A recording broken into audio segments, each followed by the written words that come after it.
problème de développement des pays africains n'est pas de nature financière mais plutôt organisationnelle. La philosophie économique de l'ordre revendique la légitimité d'une science spéculative, la dialectique, d'une science par l'intelligence conceptuelle, elle s'oppose à l'empirisme. Combien la science économique n'est-elle aujourd'hui envahie par l'empirisme? Quand est-ce qu'il serait compris enfin dans les pays africains que poser comme critère de réussite d'un gouvernement le nombre de ses inaugurations physiques, routes, bâtiments, les ponts, etc. est une illusion, surtout une erreur. Le développement est d'abord et avant tout les transformations qui rendent possible et accompagnent la croissance économique.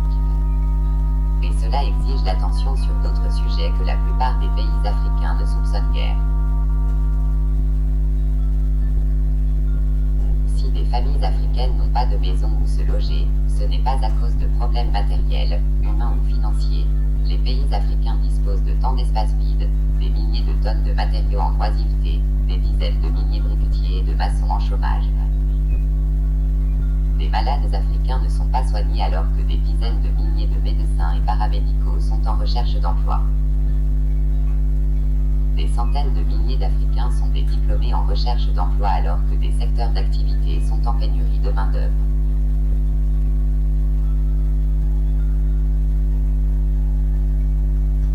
Bien vrai que tout État suppose un ordre puisqu'il n'y a pas d'État sans règles, le développement exige un modèle de société de haute fiabilité organisationnelle où la responsabilité de chaque citoyen est de faire face au mieux et à son niveau aux imprévus qui pourraient ralentir voire stopper le processus de développement. Chaque citoyen doit se sentir dans une chaîne critique.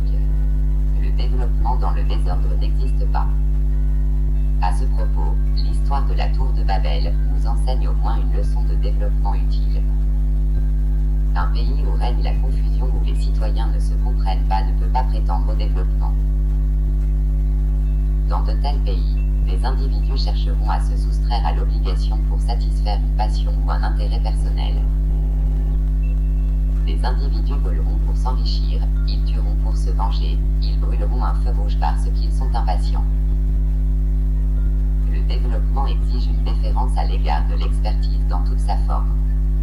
En rappel, l'expertise se distingue nettement du diplôme. Le système éducatif classique n'est pas le seul canal pour enrichir la connaissance. Par exemple, le voyage permet aux individus d'enrichir leur expertise car chaque pays possède sa propre culture, sa façon de vivre ainsi que son histoire, c'est alors avantageux pour de les savoir. En outre, le diplôme ne renseigne pas tout sur son titulaire, parce qu'il y a des individus qui ne méritent pas le niveau de diplôme qu'ils possèdent. Les décisions ne doivent pas se prendre en fonction de la position hiérarchique mais de l'expertise au regard du problème et de la situation considérée.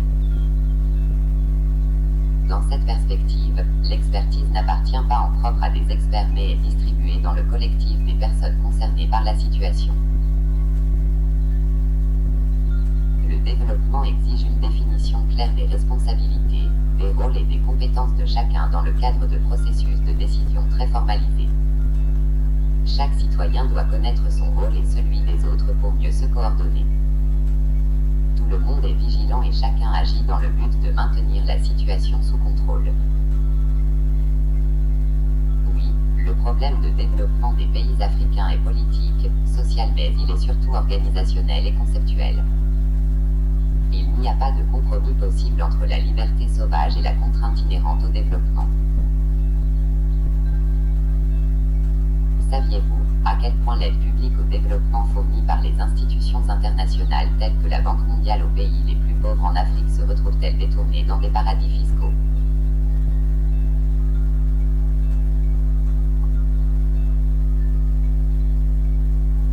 Sinon, selon une étude publiée en 2020 par 3 économistes au département de recherche de la Banque mondiale, Jürgen Joel Andersen, Nils Johansen et Bob Rekers, des importantes sommes prêtées par la Banque mondiale aux 7 pays qui dépendent le plus de l'aide de cette dernière: Burundi, Guinée-Bissau, Érythrée, Malawi, Sierra Leone, Ouganda, Mozambique. Au minimum 15% sont détournés vers les paradis fiscaux les trimestres où l'institution débloquait les fonds.